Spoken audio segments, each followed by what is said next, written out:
What's up, guys? 80s Revolution back here. It's been a little while. It's been about a week or 10 days or so since my last video.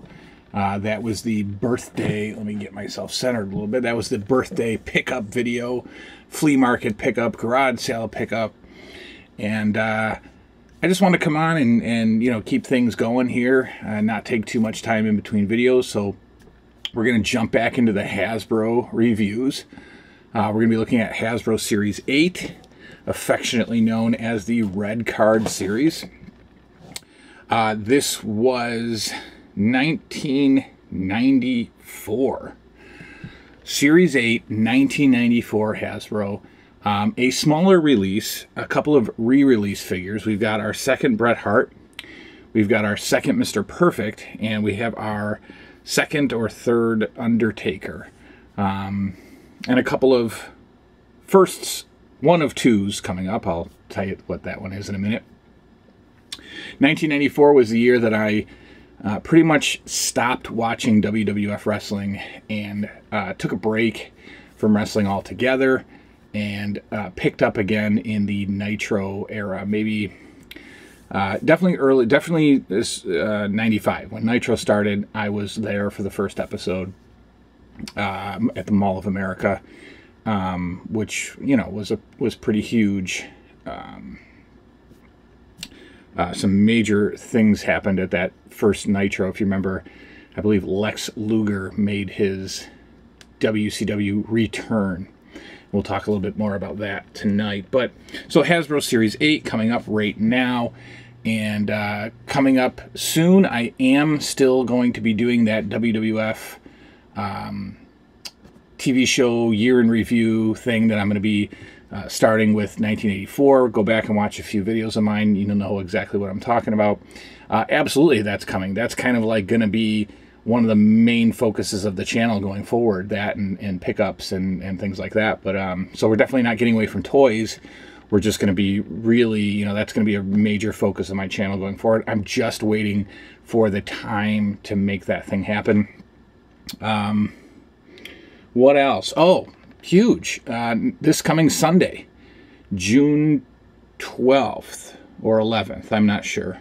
But this coming Sunday is a very large toy show here in Rochester, New York, which I will be attending and bringing you along with me. So I will bring the camera along and capture some footage of the toy show for you, and then of course showing you what I got from that show. Should be great. I'm really looking forward to that toy show. Hopefully going to grab a few things. I have no idea what I'm in the market for. I'm not really, you know, hot in the middle of any collection right now. So it's all just kind of random stuff, some board games. I might start a collection at this thing. I don't know. We'll see. So that is coming up, so you can look forward to that. Like I said, I'm bringing the camera with me, so we'll capture some great footage of that. We'll continue on with the Hasbro series reviews. Of course, we will jump into the WWF Year in Review series that I'm really, really excited about. And, you know, I'll throw you some pickup videos as I get some stuff. I do have a few things that I grabbed at a garage sale, but I will wait to show you those when I do the toy show pickup review, because there's not a lot right now. Blu-ray wise, we're going to keep going through the horror collection. I did get a few recent pickups. That Michael Jackson figure, that Michael Jackson pop that I sold on eBay for $71. I will show you what I purchased with my PayPal money. It's all DVD and Blu-ray related. So let's get into the Hasbros. Thank you to all my new subscribers. We're up to 282, which is pretty awesome. 300 is right around the corner. And of course, I owe it all to you guys. So thank you for your continued interest in my channel.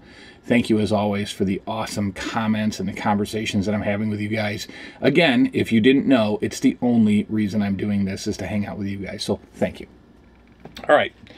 Quickly tonight, Hasbro Red Card Series 8. So this is one of my favorite Hasbro figures, and if at the end of this I might do a top 5 or top 10 favorite Hasbros, because it's a completely new mold, only unique to this figure. No other figure got this mold, and as you know, Hasbro's did a lot of reusing of molds and body types, but not for this guy. This guy had his very own mold, and of course, why shouldn't he? No other wrestler in the WWF at the time would fit this mold. I'm talking, of course, about the massive Yokozuna. Great, great figure. Again, they did not have a choice but to make an entirely brand new figure for this. And I think they did pretty well.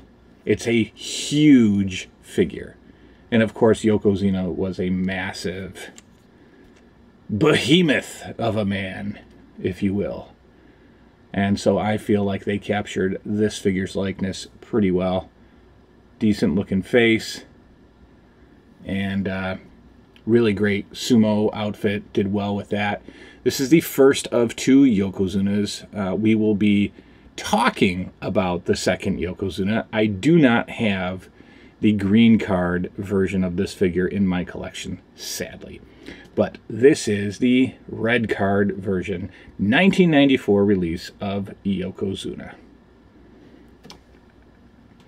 The pretty much, well, not yet, but the so this is, you know, this we've talked about this character when we did the LJN review.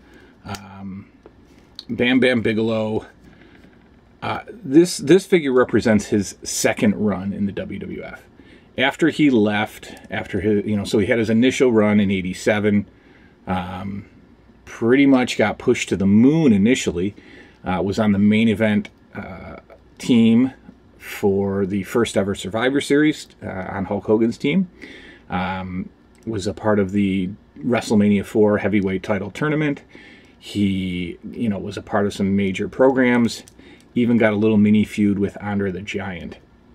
Then he left and went to the NWA, showing up shockingly in 1988, I believe, and immediately became a bad guy and challenged for the NWA US title, taking on, having a little mini feud with Barry Windham. Sort of dropped out of sight for a little while, resurfaced in the WWF in 1990-91. I don't know if he got, so initially I think he was a good guy in his return to the WWF, and then I think he became part of the $1 Million Corporation. And so I don't know if this figure represents that time period in his career, but he had a pretty memorable match, I suppose, at WrestleMania 10 with Lawrence Taylor, of all people. But that was pretty much a huge mainstream event for the WWF at the time. So I am talking about, of course, Bam Bam Bigelow. Decent pose, decent body type, good play pose. You know, Hasbro at the time does the best they can with tattoos. And so there's his tattoos and, of course, his flaming head tattoo. Yeah, they didn't capture completely. Maybe they did. Bam Bam has his son's name tattooed on his forearm. I don't really see it, but anyway, Bam Bam Bigelow's 1994 red card Hasbro release. In my opinion, a great figure. Is it in my top 10? Quite possibly. Great looking figure.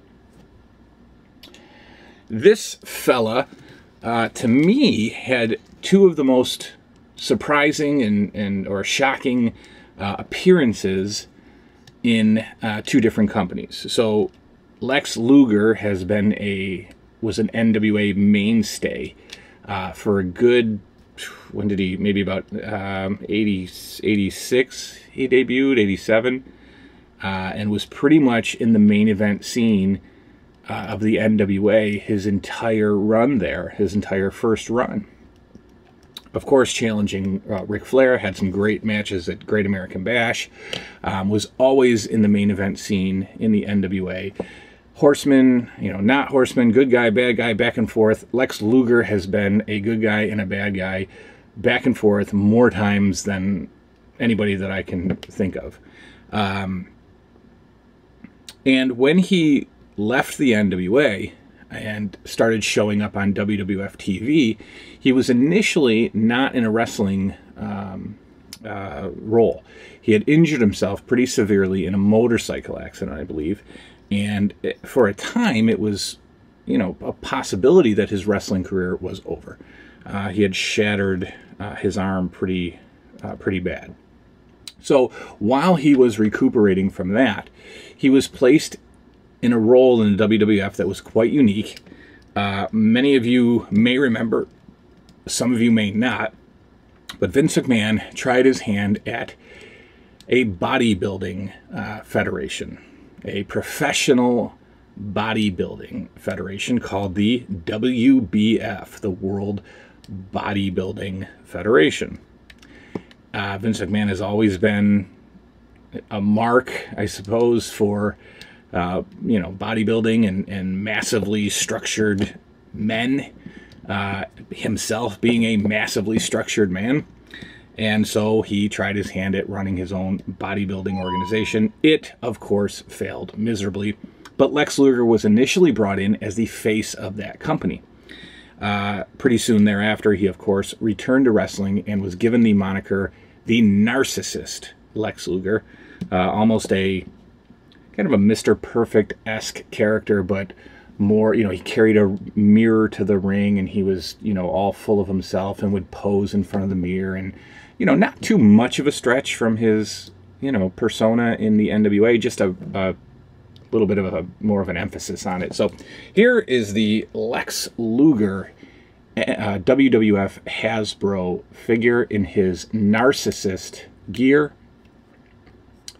Of course, his run as bad guy Lex Luger was brief, and he transitioned into good guy Lex Luger when Yokozuna was challenging anybody to body slam him. And I believe this was around the time of, a Gulf War or some kind of war in Iraq. And the USA was, looking for as much patriotic symbols as they could find. And Lex Luger was brought in to body slam Yokozuna, therefore taking on this Mr. USA persona. But here's the Narcissist Lex Luger. Good face. They've given him one of my least favorite body types, the press slam body type. Ultimate Warrior, Warlord, Demolition Axe. I guess they give all the sort of the muscle men this press slam. Can't do it. I don't know, maybe his press slam feature is broken, but Lex Luger, the Narcissist Lex Luger. All right, on to the I won't show you the repaints because I don't have them. Bret Hart got a re-release. They more of tanned skin, it says. Silver shades instead of pink. Pink vest and black pants. I don't have them. I don't know. I mean, it's different enough, I suppose, with the pink vest, but I don't have them right now. So think Bret Hart with pink vest and tanned skin. And that would be your Hasbro Series 8 Bret Hart. The Undertaker was also re-released. I have the figure, but I don't have the black cloak that came with it. Actually, a really nice accessory. It's kind of a black, sort of leathery, full-length coat. Cloak, I suppose, and looks pretty cool on him. So if you can find that to go with your Undertaker figure, it's definitely an accessory worth picking up. But I do have Mr. Perfect second figure, and we talked all about Curt Hennig, Mr. Perfect, on previous reviews. We talked about him for his first Hasbro figure, of course. Not much more I can say about this guy. In my opinion, one of the top 5 or top 10 best wrestlers of all time. Never a bad match with Mr. Perfect until, much later in his career. He did some work with TNA that was forgettable, but even in his last run with, or in his later run with WCW, when he was, part of the NWO, and then, this horrible gimmick called the West Coast Rednecks or something like that. Even then, his in-ring work was, you know, perfect. It was awesome. It was Mr. Perfect.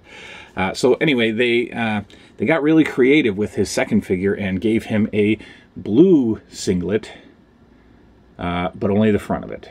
Is this called a singlet? I'm not sure. A singlet, I would think, would be one strap. This is like a doublet. That's right. So they, instead of all yellow like his first figure, they decided to give him a little blue and re-release the figure. But once again, we have a pretty decent figure, a great play pose, just a little bit of a color variation for Mr. Perfect's second figure.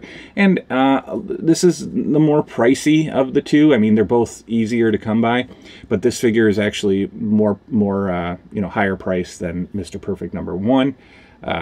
But here is a good look at Mr. Perfect #2, red card, 1994. All right, so that's that. Quick video. Again, I just wanted to come on, let you know I was still alive, and give you that update. Now, also in '94, Hasbro figures were re-released on it says that they were released only in India, under Fun School, under the Fun School label. I'm assuming that Fun School and Hasbro had a working agreement or were one and the same. I don't know. But red cards were released in 1994 with the Fun School label on them instead of Hasbro. And they released Razor Ramon, Demolition Smash, Rowdy Piper, Lex Luger, Ted DiBiase original with the black suit, Ultimate Warrior with the Ultimate Slam, which would be Ultimate Warrior #2, Undertaker, Bam Bam Bigelow, and Randy Savage with the green Stetson hat, green cowboy hat. So, interestingly enough, those are all re-released on red cards with the Fun School label, and apparently were only available in India. Obviously, they have made their way here, and they're relatively popular amongst collectors. So, a little interesting fact about the 1992 red cards. Coming up next will be the 1994 purple cards. That would be Series 9. And then we will go to Series 10. And we will wrap it up with Series 11, the green cards. Sorry. Next video you should get from me should be on Monday. And that would be a toy show pickup video. So take a look out for that. And again, thanks to all the new subscribers. Thanks for hanging out with me. We'll see you again next time. Take care.